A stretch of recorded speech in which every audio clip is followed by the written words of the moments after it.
جیسے آج کل بعض فرقہ پرست لوگ کہہ دیتے ہیں بلکہ لکھ دیتے ہیں مسجدوں کے دروازوں پر تبلیغی جماعت کا داخلہ منع ہے،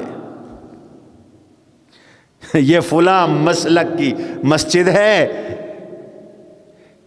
اس میں فلاں مسلک کا آدمی نماز نہیں پڑھ سکتا۔ انا للہ و انا الیہ راجعون۔ عقل کے اندھے ہو گئے لوگ، بغض اور حسد میں مولویوں کی فرقہ پرستی کی نظر ہو گئے،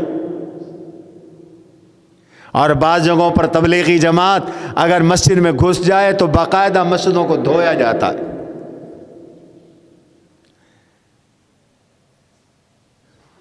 اتنی کچے تمہارے ایمان ہیں اور اتنی کمزور تم ہو کہ مسجدوں میں تبلیغی جماعت کے آنے سے تمہاری مسجدیں ناپاک ہو جاتی ہیں۔ رحمت عالم صلی اللہ علیہ وسلم کے حیات طیبہ میں سن 9 ہجری میں نجران یمن کے علاقے سے ایک وفد آیا تھا عیسائیوں کا، وہ 60 ارکان پر مشتمل تھا۔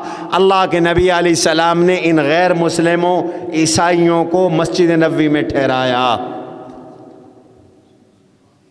اور وہ کئی دن تک ٹھہرے رہے، اور اپنے طریقے کے مطابق وہ عبادت بھی کرتے تھے۔ وہ تو تھے ہی کافر، مسجد نبوی تو ناپاک نہیں ہوئی، حضور نے مسجد نبوی کو تو نہیں دھلوایا، اور تم مسلمانوں سے تمہاری مسجدیں ناپاک ہو جاتی ہیں،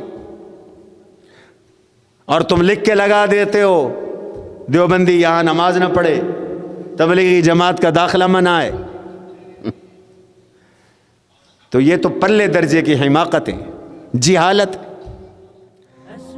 وأجتاز السماء جلالا فأزيد